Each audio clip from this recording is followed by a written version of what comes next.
empezar la segunda clase, ¿ya?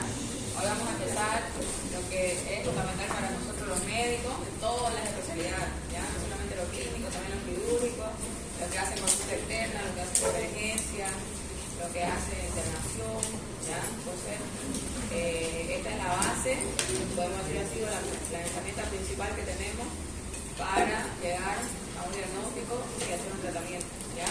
La famosa historia clínica. Van a hacer toda su vida. El internado va a ser hacer historia clínica, ¿ya? Entonces, por favor, atiendan todos los detalles, anoten, repasen, porque haciendo una buena historia clínica no les va a ser difícil hacer el diagnóstico, ¿ya? Entonces, una de las actividades principales y cotidianas, quiere decir que hacemos diario, ¿ya? Yo por lo menos tengo al día unos 5 o 6 ingresos, o sea, son 5 historias clínicas diarias que se hacen. Es enfrentarse a individuos sanos o enfermos, ¿ya? Van a haber pacientes que van a ir totalmente sanos, solamente para un control, van a ir por, no sé, una embarazada, un control prenatal, ¿no? Como también lo que más van a hacer los enfermos. Y ante la incertidumbre de la molestia que padecen, es necesario elaborar una buena historia clínica, bien detallada, ¿ya? Aquí en esta historia clínica, al momento de realizarla, no tenemos que ser curiosos, chismosos, como se dice, ¿no? Porque tenemos que preguntar todo ese paciente, ¿ya? Desde a qué se dedica, de dónde viene, cómo es su barrio, con cuántas personas vive, cuánto vivo ha tenido, si ha tenido pérdidas. Ustedes saben que todo eso nos va a orientar y nos va a dar datos importantísimos para llegar al diagnóstico presuntivo. Y con ella podemos también sustentar o refutar, quiere decir, ¿qué le puedo decir? No estar de acuerdo con un diagnóstico quizás que ya viene diagnosticada con otro médico, y ustedes haciendo una reanamnesis, haciendo una anamnesis más detallada o repitiendo la anamnesis, van a llegar o van a concluir en que es otro diagnóstico muy diferente, ¿no? ¿Por qué? Porque quizás ustedes han tenido la incapacidad de sentarse con ese paciente el tiempo, de preguntarle cada detalle, ¿ya? Pero esto no les da derecho, desde ahora les digo, de criticar a otro colega, ¿ya? Siempre les digo eso. Van a toparse con un montón de historias clínicas de pacientes mal manejados, ¿ya? Quizás les dieron un diagnóstico que era algo totalmente diferente, el paciente viene con usted ya cansado, ya, ¿qué les puedo decir? Ya sin esperanza de mejorarse, ya te dicen, doctor, ¿sabe qué? He ido por todo Santa Cruz y nadie me da a un diagnóstico, ¿ya? Entonces ustedes, alguien haciendo su análisis y preguntando sus antecedentes, se van a dar cuenta de que lamentablemente cayó en malas manos, o quizás ese médico que le tocó tenía un objetivo que era ganar plata, ¿ya? Entonces ustedes van a ver todo ese tipo de situaciones, pero siempre respetando lo que dice nuestro juramento, ¿no? No criticar delante de los pacientes al otro colega, ¿ya? Por favor.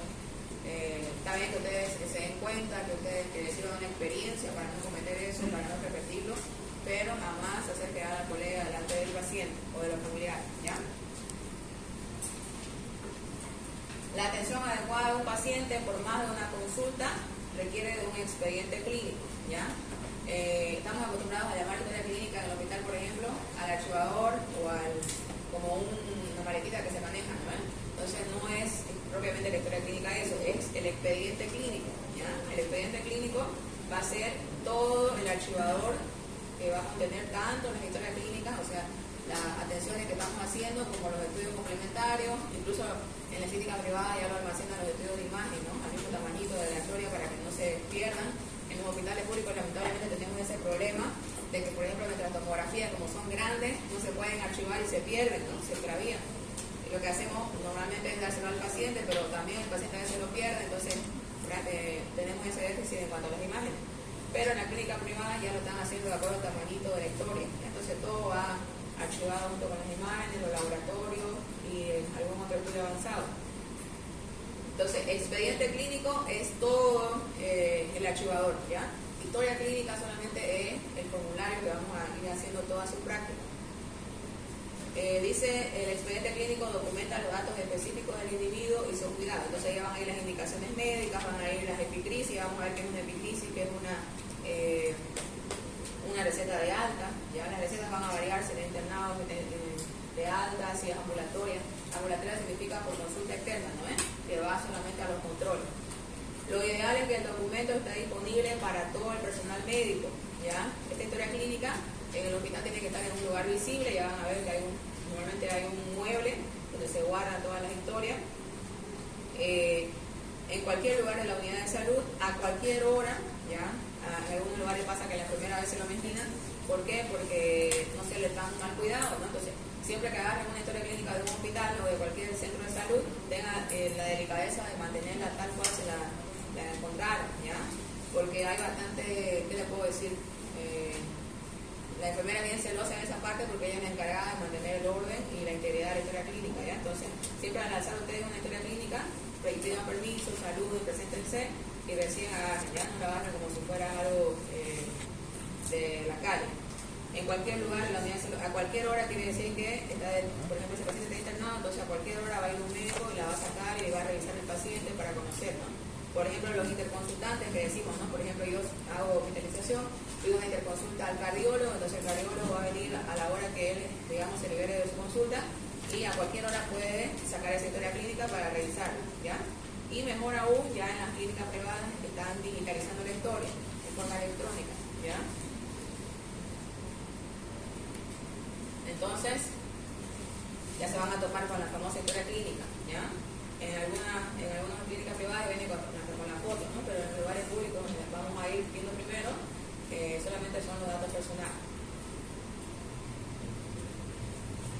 En primera instancia dice poder identificar anomalías significativas de un paciente apreciada comúnmente a simple vista y sugerir algún proceso mórbido. Mórbido quiere decir algo que le va a complicar la evolución, ¿ya? Por ejemplo, un paciente no va a ir por una infección de piel, una simple celulitis, ¿ya? Ese va a ser su motivo de consulta, pero ya ustedes haciendo su interrogatorio se van a dar cuenta que ese paciente tiene diabetes, tiene hipertensión, tiene cardiopatía chagásica. Entonces estos tres cuadros o patologías de base van a ser los procesos mórbidos, o sea, las cosas que van a complicar o van a aumentar una mala evolución de esa patología, ¿ya? Entonces no va a ser lo mismo que a una compañera de ustedes que da una celulitis, que no tiene patología de base, que es joven, se alimenta bien, hace ejercicio, que a un paciente de 65 años, diabético, hipertenso y chagásico, ¿no? La evolución va a ser totalmente diferente. Entonces dice, a esto se le conoce como ojo clínico, famoso ojo clínico. ¿Qué significa? Que ustedes al ver entrar ese paciente a su consultorio o ustedes ingresar a su sala, ya van viendo qué morbilidades o procesos mórbidos puede tener ese paciente, ¿no? Lo primero que nosotros vemos a la simple inspección es la famosa obesidad, ¿no? Entramos y el 60-70% de nuestros pacientes tienen o sobrepeso o algún grado de obesidad, ¿no? Lamentablemente nuestra población tiene ese proceso mórbido que complica todo, ¿no? Entonces ya ahí se van a dar cuenta. Como segundo punto, los objetivos y secuencia habitual del proceso diagnóstico, como la semiotecnia o propedéutica clínica, que refiere el conjunto ordenado de métodos y procedimientos que se valen clínico para obtener los signos y síntomas. Aquí se refiere a la semiotecnia, son las maniobras que vamos a ir aprendiendo en el examen físico.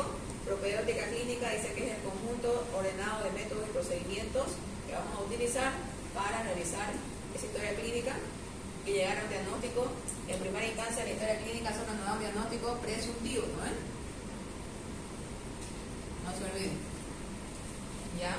Y el diagnóstico definitivo ya lo vamos a confirmar con los estudios complementarios, ¿no? Puede ser laboratorio, de imagen, vamos a ver que vamos a hacer endoscopías en algunas instancias para confirmar diagnósticos, ¿ya?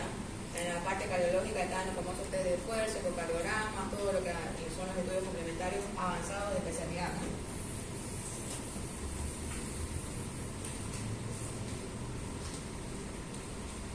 El expediente debe contener de preferencia en un formato estandarizado.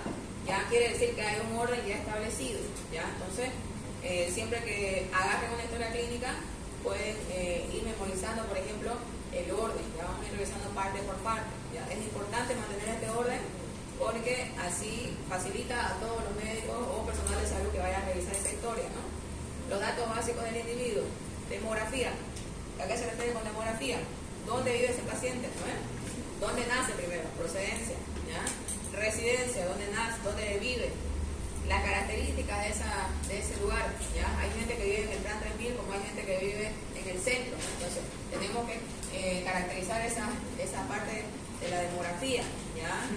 Por ejemplo, es importantísimo, igual en demografía, alrededor de su casa hay animales, hay montes, ¿no? Porque algunos barrios alejados todavía tenemos.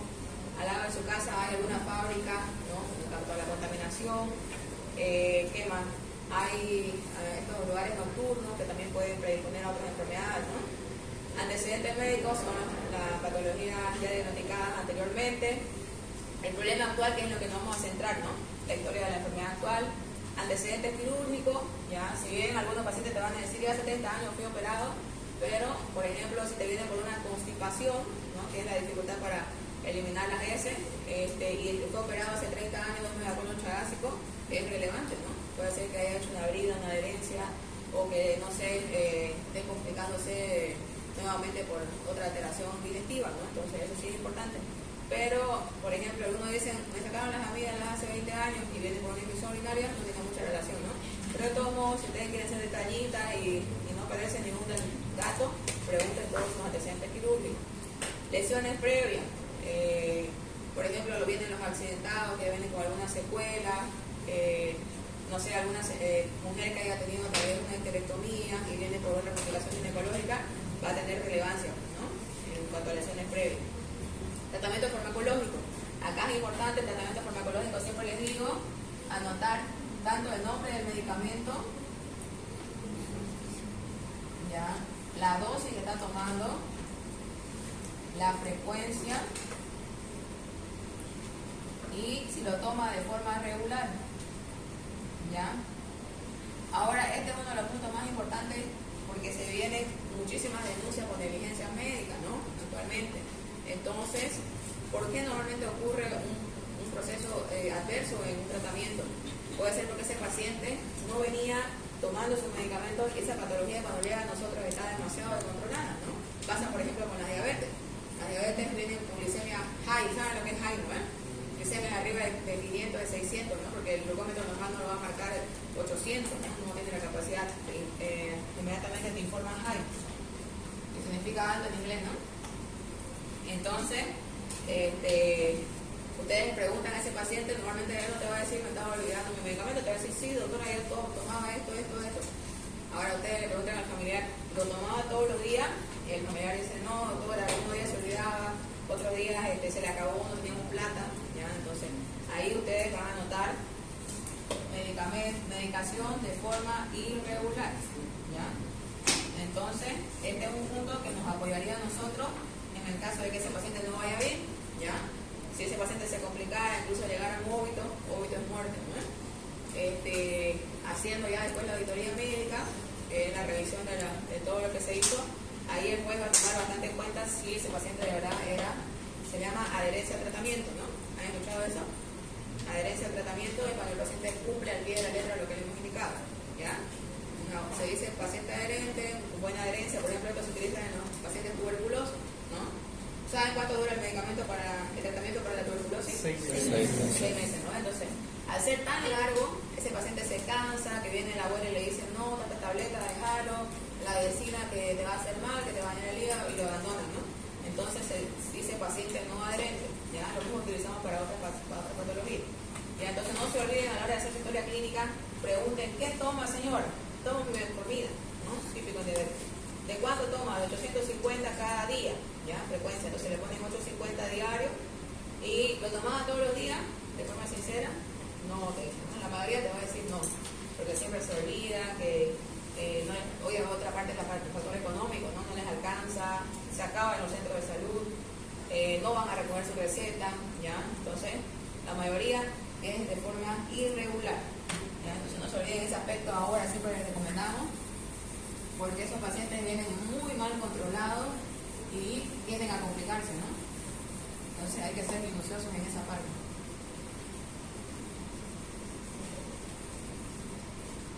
Antecedentes sexuales. Uno diría que los antecedentes sexuales normalmente se preguntarían a los jóvenes, ¿no? Pero ahora también las personas mayores tienen hábitos no tan adecuados, ¿no? Entonces siempre pregunten, por ejemplo, si es un varón, sus relaciones, ¿no? Si es monógamo, bígamo, ha tenido contactos afuera del matrimonio, cosas así, porque predispone tanto a ITS como a qué más puede ser. ¿Qué se les ocurre? Enfermedades autoinmunes. ¿Por qué autoinmunes? No. Transmisión sexual. Tanto las ITS como usted también es importante ahí. ¿Cuál? Mira, DTS. La DTS no es lo principal, pero ¿qué más puede ser si el paciente no... Siempre mí. ¿Ah? ¿Nadie? Ya. ¿Sabe la forma de abordar eso? ¿No? Normalmente se dice que entre solitos, ¿no? Porque va la pareja juntas y obviamente no te va a decir la verdad cuando está con su esposa o con su esposo. Entonces siempre traten de decir, por favor, pase solamente el paciente, o cuando hagan el interrogatorio solamente al paciente, ¿no? ¿Por qué? Porque aparte que está en la ITS, esto puede entrar no solo a la esposa, sino a los hijos, ¿no? Que algunos ya vienen directamente por un bebé que está con, no sé, una conjuntivitis, ¿no? Ustedes le piden cultivo y sale, me dice gonorrea, mi bebé. Entonces, ¿por qué? Porque el papá probablemente ha sido infiel, le ha contagiado a la mamá y al momento del parto va a contagiar al bebé, ¿no? Entonces, no solamente son las ITS en los adultos, también en los niños, ¿no? Especialmente en las embarazadas o en los niños pequeños, ¿ya? Entonces, por eso la importancia de abordar ese tema, ¿no? Uso de prótesis, también importantísimo, ¿no? Por ejemplo, me llegaban pacientes para hacer electrocardiograma y mis internos no podían hacer un electro, ¿ya? Y decían, no, doctora, el tamaño del electro. Fuimos a ver y el paciente tenía su prótesis dentaria, ¿no? Entonces, hacen interferencia con los aparatos electrónicos, ¿ya? Entonces, a la hora de hacer un electrocardiograma, por ejemplo, cuando les toque, siempre pregunten, ¿tienen algún tipo de prótesis? ¿Ya? Puede ser prótesis de válvula cardíaca, puede ser dentales, puede ser en las extremidades, en los huesos, en las articulaciones, ¿ya? Entonces siempre pregunten esa parte, nunca se olviden. Servicio de medicina preventiva significa que si ese paciente estaba cumpliendo sus controles, ¿ya? Si es un paciente con patología de base crónica, siempre pregunten, ¿usted venía a sus controles cada cuánto? ¿Ya? Por ejemplo, los enfermos con enfermedades autoinmunes, como mencionaba su compañero, el famoso lupus, ¿no? Normalmente afecta a personas jóvenes y tiene que ser controlado una vez al mes, ¿no? ¿Por qué? Porque la medicación normalmente cuando ya va remitiendo en el periodo activo, ya se va durmiendo el lupus, para que entiendan, ya hay que bajar la medicación y a veces hay que quitarle hasta los corticoides, ¿no? ¿Saben los efectos adversos de los corticoides? A ver, levanten la mano. A ver, ¿alguien? ¿Los más comunes? Hiperglicemia. ¿Qué más? Con el uso crónico, ¿qué produce? Síndrome de Cushing. Bien. ¿Qué más? Todo para arriba. ¿Qué más produce aparte de la hiperglicemia? Hipertensión, ¿no? En pacientes hipertensos normalmente descontrola la enfermedad. ¿Qué más? En las mujeres, ¿qué producen los corticoides? Osteoporosis, ¿no? Disminuye la densidad ósea. ¿Ya? Entonces, siempre que el paciente esté tomando corticoides, tómenle bien la presión, pídanle un control de glicemia, ya pídanle o pregúntenle cómo es su actividad diaria, quizás está con disminución de la fuerza muscular, está con algún, ¿qué le puedo decir? Hematoma, ¿ya? Algo que se vea la fragilidad de los huesos, ¿ya? Después, historia clínica familiar, importantísimo, por ejemplo, en los cánceres, ¿no? Nosotros en el hospital llamamos los CEA, para que el paciente no se altere, ¿ya? Porque el paciente escucha cáncer y se desencadena todo, ¿no? Crisis ansiosa. Entonces, el paciente con CEA de próstata, paciente con CEA de pulmón, normalmente hablamos, ¿ya? Para que ellos me entiendan. Pacientes entonces con historias de CEA, ¿ya? Importantísimo porque tiene alto riesgo de desarrollarlo también, ¿no? Especialmente está durmiendo su compañero. Háblenle. ¿Está escuchando? Ya, por eso participe, para que no sea aburrida la clase, ¿no? Por eso me gusta preguntarle para que participe. Ya, entonces, es importante en los antecedentes de cáncer, ya también en las enfermedades autoinmunes, enfermedades de la tiroides, también tienen alto riesgo de desarrollar lo mismo. ¿Qué más en historia clínica familiar creen ustedes que es importante? ¿Qué? Ya, algunas enfermedades genéticas, ¿no? Del metabolismo, como se llama. ¿Qué más? Si el papá fuma, ¿qué daño puede producir en su familia? Un papá que fuma, hay 2 niños, a la esposa, ¿será que no les hace nada a la familia? ¿Qué le produce? Puede ser un EPOC, como también cualquier lesión pulmonar, ¿no? Y se convierten en fumadores pasivos, ¿ya? Activos es el que tiene el cigarro en la boca y el pasivo es el que aspira ese humo, ¿no? Y vive cerca, ¿ya? Entonces, algunas veces nos llega un niño con patologías pulmonares, podemos decir que aparentan ser crónicas, ¿no?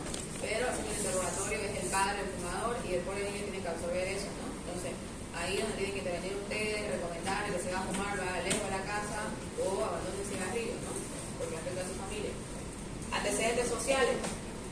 Aquí la mayoría de nuestra población lamentablemente tiene malas condiciones en esa parte, ¿no? Es una señora, por ejemplo, abandonada, añosa, ¿ya? No hace sus controles, no hay quien la apoye. Ahorita, por ejemplo, tengo una paciente de 75 años que su hijo tiene esquizofrenia, el hijo único, entonces, ¿quién la va a apoyar a esa paciente si el hijo está enfermo, no tiene esposo, no tiene otro familiar? Pues imagínense cómo es su situación, ¿no? Igual hay que preguntar eso, ¿no? Usted tiene en la casa con quién vive, a sus controles quién lo acompaña, para tomar su medicación, quién me ayuda, o usted solita, ¿no? Los pacientes añosos no ven bien, se equivocan de medicación. Son frecuentes, por ejemplo, las hipoglicemias por uso inadecuado de de antidiabéticos orales, ¿ya? Entonces, por ejemplo, la famosa glibenclamida, ¿han escuchado? ¿Ya? Es un medicamento hipoglicemiante, ¿ya? Viene de 2.5 y de 5. Normalmente la paciente se compra de 5 para economizar y partirlo, digamos, ¿no? Pero como no ve bien, se la toma entera, ¿ya? Toma 2 y inmediatamente hace hipoglicemia. Saben que la hipoglicemia es causa de paro, ¿no? ¿Han escuchado la causa de paro? Paro cardiorrespiratorio, la 5T y la 5H. ¿Les han enseñado todavía? Todavía no. No te para que le pase, ¿no? Pregúntate al examen de residencia. Ya, entonces, pacientes llegan inconscientes, convulsionando, llegan sonolientos, con trastornos de la conciencia, ya, y uno le hace interrogatorio a la familia y dicen, encontré su líder de tableta, se tomó mal, doctor. En vez de tomar media, tomó una, ya, entonces ahí predispone a hipoglicemia, ¿ya? Entonces siempre antecedentes sociales quiere decir, tiene apoyo, no tiene, con quién vive. Aquí más o menos un esquema de lectura clínica, ¿ya? Ahí vamos arriba siempre van los datos de administrativo, ¿no? Por ejemplo, el documento, el número, normalmente tiene 5 números, ¿ya? Por ejemplo, 53.601. Tipo de documento. Aquí, por ejemplo, puede ser de consulta externa, de hospitalización, de emergencia o pediátricas, incluso hay neonatales, ¿no? Y siempre en orden los apellidos, ¿no? Primer apellido, segundo apellido, nombre, te pregunta el sexo, la fecha de nacimiento es importantísima. A veces no la vamos a poder obtener porque es un paciente con alteración de la conciencia, sin familiar, entonces lo dejan pendiente, pero cuando llegue ya el familiar hay que rellenar siempre, ¿no? La edad, ¿no? Incluso hay que poner con años, meses o días porque van a ser neonatitos a veces, ¿no? El estado civil, soltero, viudo, casado, unión libre. Es importante esto también para analizarlo porque son datos estadísticos. Te pregunta la ciudad, dirección, domicilio del paciente, dónde vive, la localidad, el barrio, el teléfono. Esto, por ejemplo, es de un seguro, ¿no? Ese número de la aseguradora, que puede ser, por ejemplo, de la Caja Nacional, tienen aparte un código en la Caja Petrolera, ¿no? Pero en los hospitales públicos normalmente solamente es la historia clínica. Ocupación del paciente, nombre del acompañante, es importante siempre preguntar con quién llegó y el teléfono, ¿no? Porque a veces el acompañante lo deja y desaparece, ¿no? Y después quién compra los medicamentos. Nombre del responsable, parentesco, ¿no? Porque a veces van con la vecina, van con el, no sé, con el amigo. Motivo de consulta. Acá, por ejemplo, en la historia clínica que manejamos en el hospital es un poco más grande porque pueden ser unos 3 o 4 motivos de consulta, ¿no? Anamnesis, iniciativa del cuadro de la enfermedad actual. Aquí siempre empieza con 2 palabras, ¿no? Cuadro clínico. De aproximadamente, esto nunca se olviden ya, porque a veces me empieza una enfermedad actual con paciente de sexo femenino. No empieza con sexo ni con edad, porque eso va acá arriba en filiación, ¿no ven? ¿Se acuerdan? La primera parte es la filiación. Me olvidé de comentar. Hasta por acá es la filiación. ¿Qué significa filiación? Los datos personales del paciente, ¿ya? Todos los datos personales y datos administrativos, que significa el número de historia, el servicio, la hora y fecha de ingreso, ¿ya? La segunda parte es el motivo de consulta. Y la tercera parte es la historia de la enfermedad actual. ¿Ya? Motivo de consulta son solo palabras sueltas, ¿no? Cefalea, disnea, diarrea o deposiciones líquidas de vómitos, ¿no?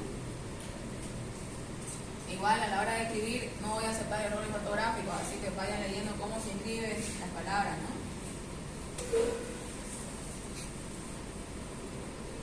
Un médico con errores ortográficos pierde la confiabilidad, así que prohibidísimo de nosotros tener errores ortográficos, chicos.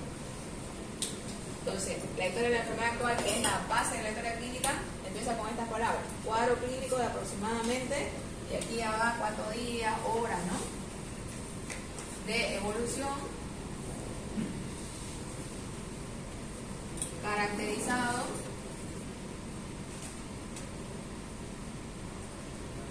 por, y aquí empiezan con el primer signo o síntoma que haya presentado, ¿no? Eso habíamos visto en la anterior clase. Siempre pregúntele, empecé con un dolor de cabeza, doctor. Ya, ¿qué día? El lunes de esta semana. Entonces, el domingo usted estaba totalmente sana. No, te dicen, ya venía con unos mareos. Entonces, no, por el primer síntoma que ha presentado van a ser los mareos, ¿no?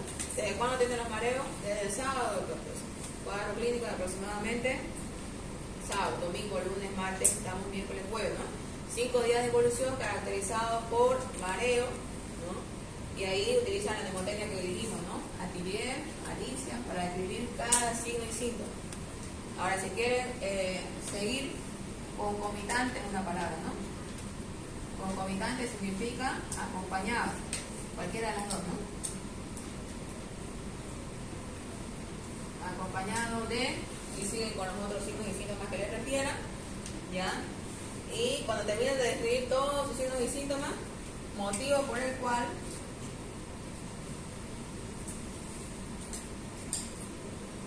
acuden a nuestra institución, puede ser una parte, una forma. Pero como yo trabajo en un segundo nivel, entonces probablemente ya mis pacientes vienen desde un primero, ¿no? Entonces, motivo por el cual es llevado a un centro de salud o acude al centro de salud, sería en mi caso que yo recibo, ¿no? Y al no presentar mejoría o al no recibir espacio es referido a nuestro hospital, ¿ya? Si ustedes están en un primer nivel, sería directamente acude a nuestra institución o acude a nuestro centro de salud, o si no tiene la posibilidad de acordarse solo por el trastorno de conciencia o porque es incapacitado, sería extraído por sus familiares a nuestro centro de salud, ¿ya? Y esa sería la forma de terminar la enfermedad actual.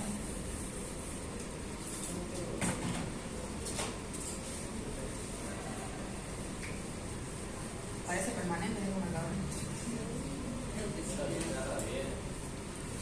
¿Alguien trajo alcohol? Tengo un pañuelo, una...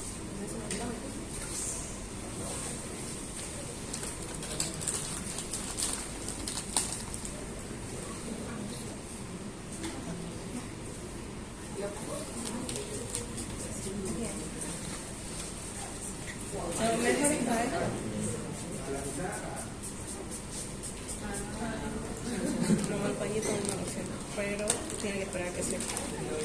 No, vamos a escribir la presentación.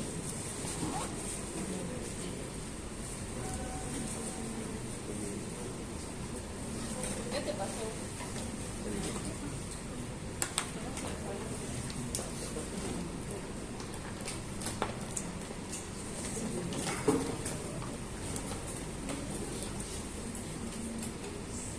Vamos a la secuencia. La historia clínica ha sido una secuencia analizada, difiere en pequeños detalles de un hospital a otro, ¿ya? La secuencia siguiente se sugiere para los pacientes adultos. Los pediatras dan un orden diferente a la historia al hacer hincapié o al insistir mucho en resaltar los datos del nacimiento, ¿no? Porque ellos necesitan esos antecedentes.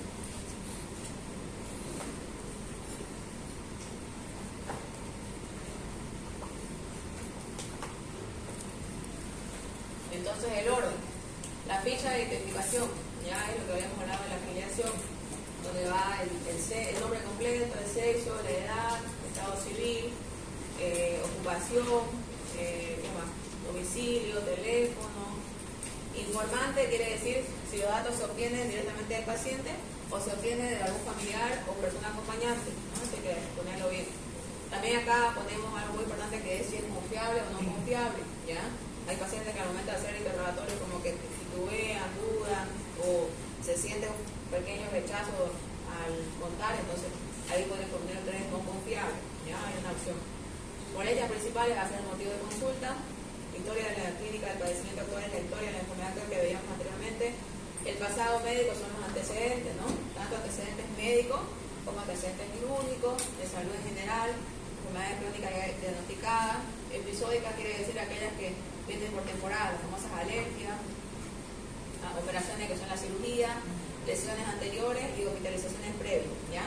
Hay hay un montón de pacientes que vienen con muchas hospitalizaciones, entonces esto les aumenta la mortalidad y el riesgo de complicaciones. Siempre hay que hablar a la familia, ¿no? Ustedes vienen mucho tiempo siendo internados, siendo tratados, entonces probablemente la evolución se espera que va a ser un poco complicada.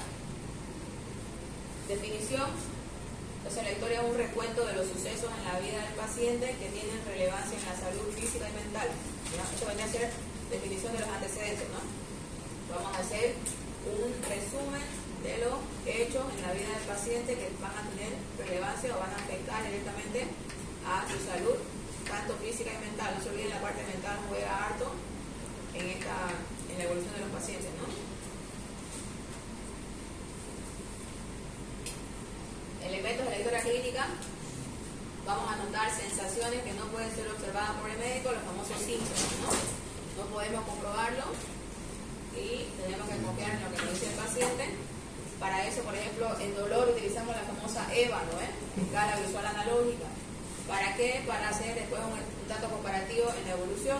Por ejemplo, llegan a cefalea que duele 10 sobre 10, ustedes hacen su medicación y en las 24 o 48 horas esa intensidad se espera que baje, ¿no? Te dicen que hasta me duele un 2 sobre 10, un 1 sobre 10, ¿ya? Entonces ahí ustedes utilizan esas escalas para evaluar esos síntomas.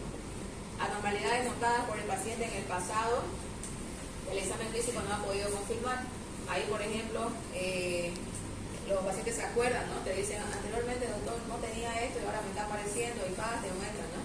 Por ejemplo, en la zona donde no podemos nosotros en el examen físico llegar, las mujeres, la parte vaginal, normalmente, ¿no? Te dicen, doctor, me están apareciendo unos raritos acá, quisiera que me los revise. Entonces, ahí ustedes ya hacen un examen físico más exhaustivo, ¿no? También se colocan elementos en el pasado que no es posible verificar con veracidad como diagnósticos o tratamientos, quiere decir los antecedentes patológicos, ¿no?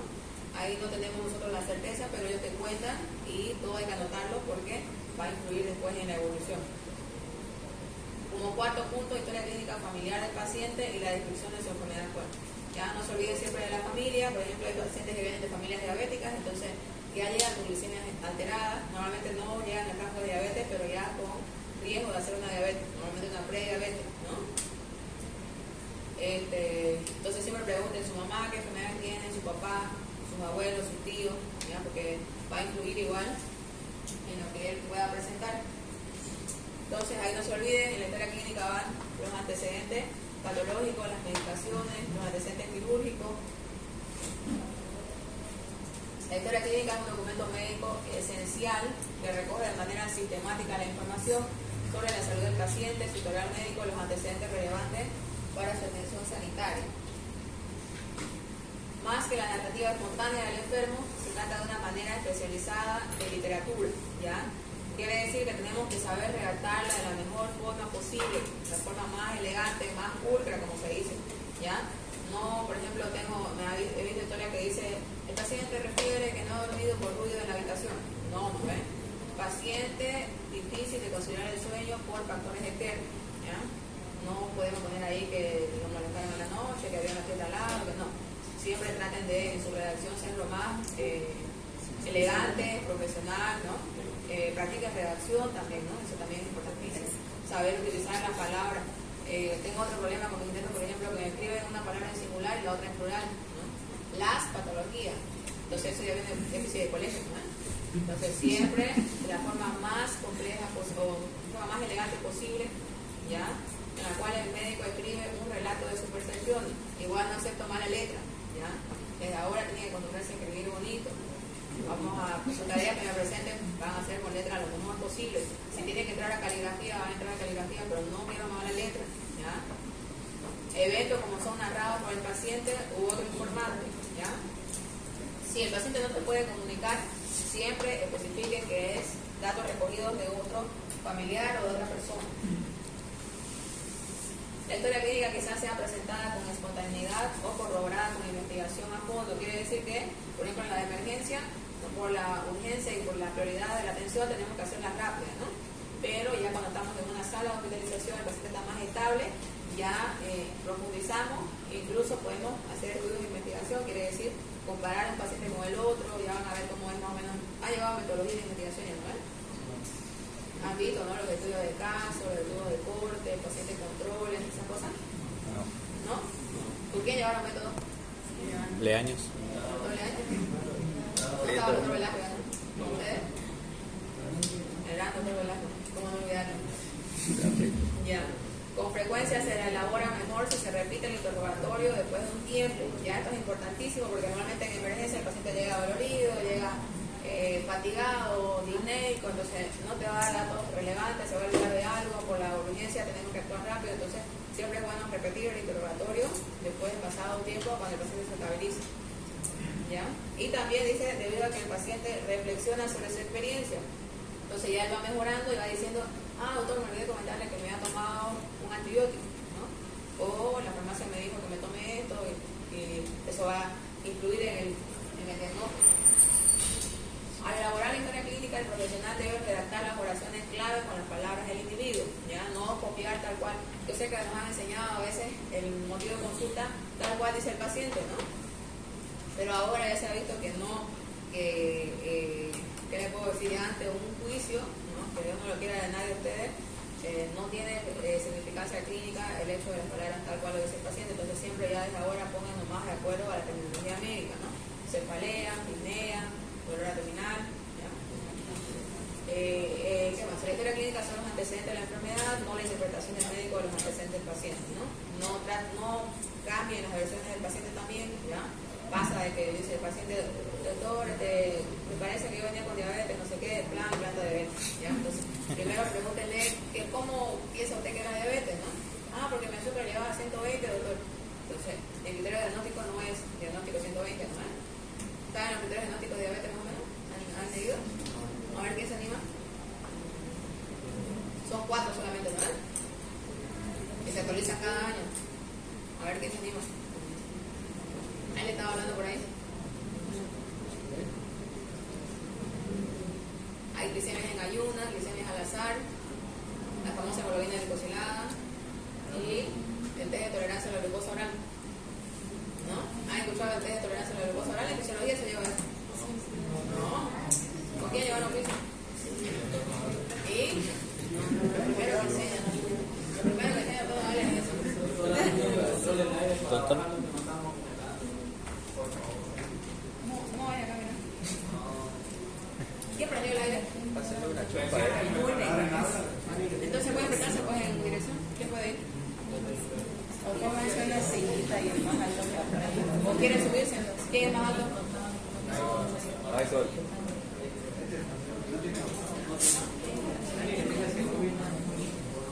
¿O lo controles en el celular? ¿Qué va?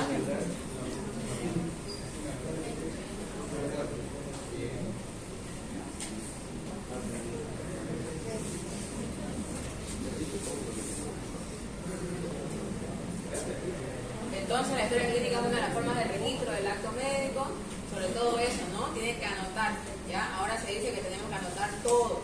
Si va, digamos, un paciente y la familia lo abandona, anote, ¿ya? Pacientes sin familiares, sin apoyo de la familia, sin medicación, sin controles de glicemia, ¿ya?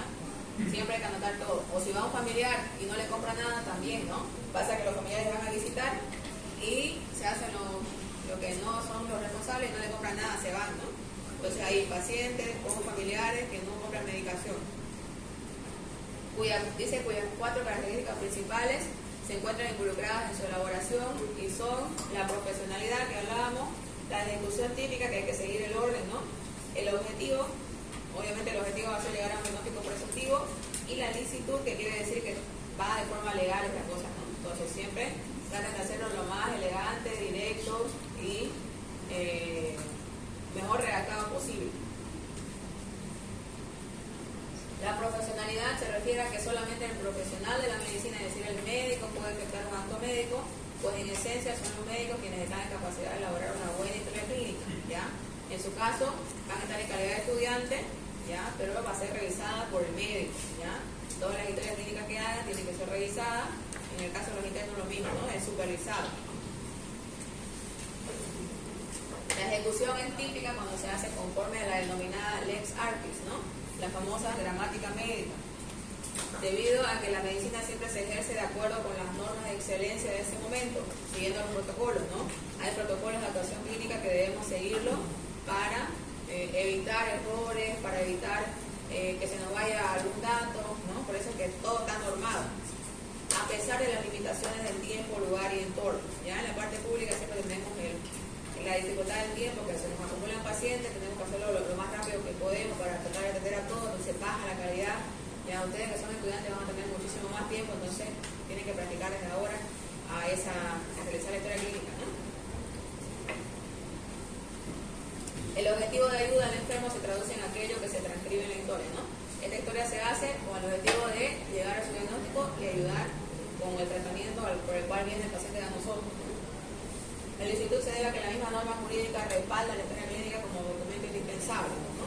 Entonces, ante cualquier problema, denuncia, óbito dudoso, como se dice, lo primero es que la historia clínica es la que nos va a defender, la que va a hablar, la que va a justificar lo que ustedes hicieron.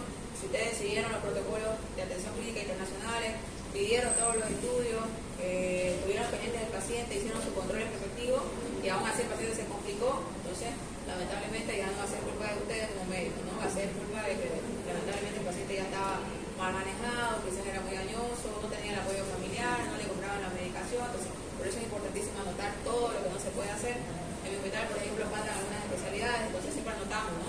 Se pide la especialidad de tercer nivel, pero no hay espacio físico, no saben que todo está rebalsando, entonces siempre anotamos, ¿no? Pacientes para manejo, por ejemplo, de urología, tercer nivel, y al no haber espacio físico queda pendiente, o se le avisa a la familia para conseguir por la parte privada. Entonces, si la familia no tiene la condición, todo lo deja anotado, ¿no? Pendiente de evaluación por urología, la cual no se puede realizar por falta de espacio físico, ¿ya? La definición es un documento médico legal que avala la actuación del personal médico, ¿ya? Es un instrumento utilizado tanto por el personal médico como por enfermeras. Las enfermeras tienen su propia historia clínica, por si acaso, ¿ya? Pero ellas más se dedican al confort del paciente, ¿no? A que el paciente esté bien cuidado, bien cómodo, limpio, que coma, o que si tiene algún tipo de nutrición diferente, reciba, ¿no? Por ejemplo, la nutrición enteral, que es con sonda, la nutrición parenteral, que es a través de una vía central, ¿ya? La nutricionista lo mismo, tiene su historia clínica, pero ella es enfocada en los alimentos, ¿no? Los psicólogos tienen una historia clínica larguísima, en la cual ellos utilizan scores, ¿no? Scores, escala, de valoración y todo lo demás. Como por otros profesionales de la salud, los fisioterapeutas, los odontólogos, todos se basan en la historia clínica. La enfermera cumple un papel importante al efectuar las indicaciones médicas escritas. Ya, ustedes si van a adoptar el tratamiento, la que va a hacer cumplir y la que va a administrar los medicamentos de la enfermera. ¿Ya? Entonces, aquí es importante que su letra sea clara. ¿Ya? Ha pasado, ha habido óbitos incluso por mala escritura. ¿Ya? Hay medicamentos que se confunden. Por ejemplo, el metamizol y el metimazol. ¿Ya? ¿No se han escuchado? ¿Quién sabe qué es el metamizol? Un antipirético, ¿no? Bien. ¿Y el metimazol?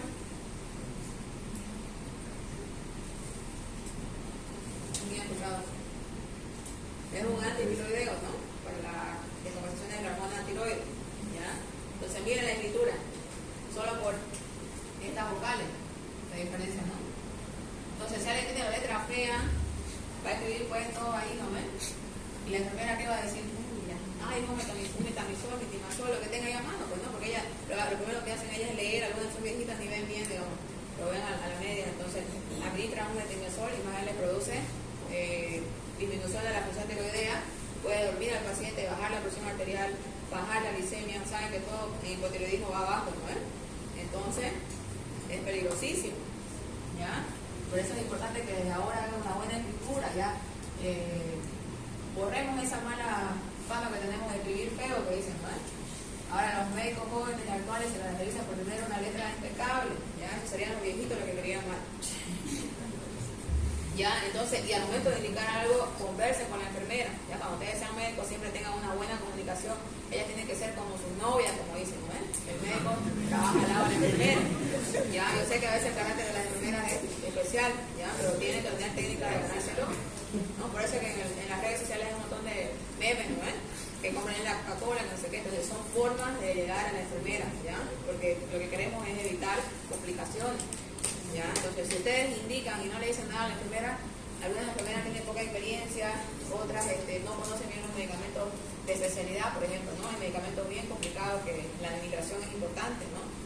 Hay algunos que tienen que administrarse bien lento, hay otros que no tienen que diluirse en ciertas soluciones porque precipitan. Precipitan quiere decir que se forman burbujas y se lo pasan. ¿Van a aguantarse? Ya. Entonces, siempre la comunicación con las enfermeras es clave, ¿ya? Una buena amistad, como se dice. Por lo tanto, dice la ilegibilidad de la letra, así como el uso de un lenguaje médico inadecuado puede generar dificultades en el cumplimiento de esta indicación, ¿ya? Entonces, tanto la comunicación como la letra legible es fundamental. Existe una relación directa entre la calidad de la atención prestada y la calidad de la historia clínica, permitiendo el análisis retrospectivo del desempeño del profesional sanitario. Entonces, también la historia clínica no solo nos permite la atención adecuada, sino que también nos permite hacer estudios de atenciones anteriores, ¿no? Por ejemplo, van a llegar pacientes con una historia así larguísima, ¿no? Y ustedes van a tener que revisar en el poco tiempo que tienen por qué vino anteriormente, qué le dieron, qué tomó. El tema de antibióticos, por ejemplo, es importantísimo, ¿no? Si tomó en los 3 meses anteriores algún antibiótico, cómo iba su medicación, no sé, para la presión, para la glicemia, por qué le cambiaron de antidiabético, todo eso tiene que ir viendo, y para eso necesitamos una buena letra. No le va a gustar a usted hacer una historia clínica de un colega que hizo una letra horrible y usted va a perder su tiempo ahí tratando de descifrarlo, ¿no? También nos sirve para hacer estudios de investigación, ¿no? Todos los estudios que tenemos de los famosos artículos médicos, los estudios de retrospectivos, quiere decir que van estudiando casos que ya pasaron, son gracias a la historia clínica, ¿no? Estos registros constituyen la base para la toma de decisiones médicas en el diagnóstico y tratamiento. Entonces va a haber casos complicados que normalmente hacemos juntas médicas, que se llaman, ¿no? Juntamos a todos los especialistas implicados, ¿ya? Por ejemplo, hemos tenido casos de tromboembolismo pulmonar, ¿ya? Entonces, el tromboembolismo pulmonar es una patología con altísima mortalidad, ¿ya? Sobre todo en pacientes jóvenes. Entonces, ahí era una paciente ginecológica que salió de una histerectomía, ¿ya? Entonces, había riesgo de que sangre y había riesgo de que aumente la trombosis, ¿no? Entonces, el manejo de la anticoagulación era bastante complicado. Hicimos juntas yo, la médica internista, el cardiólogo, el ginecólogo, ¿ya? Entonces, siempre la atención tiene que ser multidisciplinaria y para eso tenemos que hacer una buena historia clínica. ¿Por qué? Porque otro colega va a venir a leer lo que ustedes escribieron y va a decir, escucha, este médico no sabe redactar, ¿no? Entonces, ahí quedamos mal. Después, sin embargo, la ausencia de datos en las historias clínicas es un error frecuente, ¿ya? Entonces, muchos médicos, por estar apurados, por terminar rápido su consulta, no preguntan todo y se nota cuando uno lee al otro día, ¿no? Lo mismo ustedes cuando hagan sus historias, yo me lo sé de memoria a mis pacientes. Si van a hacer una historia y está incompleta, me van a dar cuenta rápido, ¿no? Entonces traten de tomarse el tiempo y hacerlo todo completo. El expediente clínico es un documento técnico médico que cumple diversos objetivos, ¿ya? Servir como protocolo de estudio de la investigación, lo que ya hablábamos, ¿no? Son instrumentos para hacer estudios de investigación. Recopilar y almacenar datos de forma ordenada y sistemática sobre el paciente y su entorno, eso cuando vengan después de su control médico. Establecer el estado de salud o enfermedad del individuo, el principal objetivo, ¿no? Marcar los problemas a resolver. Ahora pasa que los pacientes no vienen solo por uno, ¿no? Vienen por una infección, pero su diabetes está descontrolada, su hipertensión está descontrolada, su arritmia, todo, ¿no? Entonces, son muchos problemas para resolver. Establecer una ruta crítica para la resolución de la problemática establecida. Entonces, al momento que ustedes le dan un diagnóstico presuntivo, ya van haciendo un mapa mental de qué van a ir haciendo, ¿no? Primero van a pedir laboratorio, van a hacer una radiografía, van a ir medicando lo más urgente, ¿no? Y después ya van a ir complementando. Conservar los datos de las diferentes etapas que siguen para la resolución de problemas médicos, ¿ya? Entonces, van a ir acumulando todos los datos para posteriores atenciones que se requieren. Monitorizar la evolución, retroalimentar el proceso de investigación para actualizar y mejorar la toma de decisiones. Igual estudios de investigación que decíamos. Entonces, la mala historia clínica va a terminar en problemas, ¿no? Entonces, por eso tanto se insiste en hacer una buena redacción, hacerlo completa, no olvidarse de todos los aspectos, sobre todo los aspectos sociales igual, ¿no? El tema de la familia. Muchos pacientes, por más que hagamos todo, si no tienen el apoyo familiar, más aún en esta situación que estamos, ¿no? Que escasean los medicamentos en los hospitales públicos, el 50-60% de la medicación tiene que cubrir la familia, ¿ya? Y si esa familia no está apoyando, no está presente, la evolución del paciente no va a ir bien, ¿ya? Entonces ahí lo que hacemos es valorar por trabajo social, se llama una disciplina también de la parte de la salud, donde se encarga de entrevistar a la familia, ver su situación, conseguir ayuda de las fundaciones. También tenemos un abogado en el hospital, asesora legal que se llama, que ella tiene que movilizarse en el caso de que la familia no tenga un peso para ayudar al paciente, ¿no? Tienen que hacer campañas, que el mes, todo eso que normalmente tenemos que hacer. Hasta nosotros tenemos que apoyar a veces, ¿no? Cuando son pacientes jóvenes y recuperables, ponemos entre nosotros, ¿no? Porque lo que queremos es que no se complique ese paciente. Errores en la historia clínica, ¿ya? Ahí vamos a ir viendo errores. Uno, la letra horrible, ¿no? Que hacen la mayoría de las personas. Otro, la mala escritura, ¿ya? Aquí, por ejemplo, ni se entiende, ¿no? Indicación, dice. Parecería que es neuril por acá, ¿no? Pero es adivinando, ¿ya? Entonces, si bien la calidad de la foto está mal, pero de todos modos la letra, ¿no? Tengan mucho cuidado en eso. Aquí, por ejemplo, el lector dice que le hicieron sin examen físico, ¿no? Tampoco el motivo de consulta, generalmente se fueron al tratamiento. El alcance de la historia clínica. Cuando un paciente consulta a su médico por dermatitis, el diagnóstico suele ser rápido, ¿no? Cualquiera ve una lesión que está con irritación, con prurito y todo lo demás, dermatitis, dice, ¿no? Tal vez solo unas cuantas frases en el interrogatorio. Pero para una persona que tiene fractura de tibia y es llevada al hospital, un interrogatorio largo va a establecer un diagnóstico. Para establecer el diagnóstico sería innecesario y humano. Entonces, aquí se refiere, por ejemplo, a una consulta de consulta externa, ¿ya? Un caso de consulta externa. Quiere decir muy sencillo, muy rápido, no van a necesitar hacer tanto interrogatorio porque solamente va por una dermatitis, ¿no? Normalmente cuando utilizan un reloj nuevo, o en los niños de lo del pañal, que se llama, ¿no? O alguna alergia que hicieron, ¿ya? Ahí normalmente es rápido. Y acá se refiere a un paciente de emergencia, ¿no? Paciente con fractura de tibia va a llegar pues sumamente dolorido, fatigado, ansioso, ¿no? Preocupado porque ¿qué le va a pasar? ¿Cómo le van a solucionar el problema? Algunos llegan con fractura expuesta, lo ve sus huesos, ¿no? Entonces ahí se alarma bastante el paciente, va a hipertensar, ¿ya? Entonces ahí no vale la pena hacer un interrogatorio largo, ¿no? Hay que resumir, ir al punto y tomar conducta, ¿ya? Lo primero, cuando le llegue algo traumatológico, la analgesia, lo fundamental, ¿no? Bajar la ansiedad del paciente, tranquilizarlo hasta que llegue el especialista que va a operar o va a solucionar el problema, ¿no? Si ustedes, por ejemplo, van a estar en un primer nivel, ya pueden ir inmovilizando, ¿no? Ya van a aprender en traumatología las diferentes inmovilizaciones que van a hacer con materiales fáciles que van a tener ahí, ¿no? Por lo menos hasta que llegue el especialista. Ahí está la famosa fractura, ¿no? Entonces, ahí que van a hacer, fíjense si no hay hemorragia primero, ¿no? Si hubiera hemorragia, tiene la maniobra de torniquete, a veces una compresión manual directa, ¿ya? Ir reponiendo esa pérdida, ¿no? Como toda pérdida sanguínea, se repone primero con volumen, ¿no? Saben ya más o menos aquí orientando, ¿no? Tenemos que ir poniendo una vía de acceso, a la enfermera le dicen, vaya poniendo su vía, van haciéndole un cerito, una carga que se llama, ¿no? Que cuando el suero entra directo, y sobre todo la analgesia, para tranquilizar al paciente y a la familia, ¿no? Si es una fractura expuesta, tienen que obligatoriamente iniciar antibióticos, ¿no? ¿Listo? ¿No sería el tema de hoy? ¿Alguna pregunta? Sí, ¿Ninguna? siempre grabo un minuto.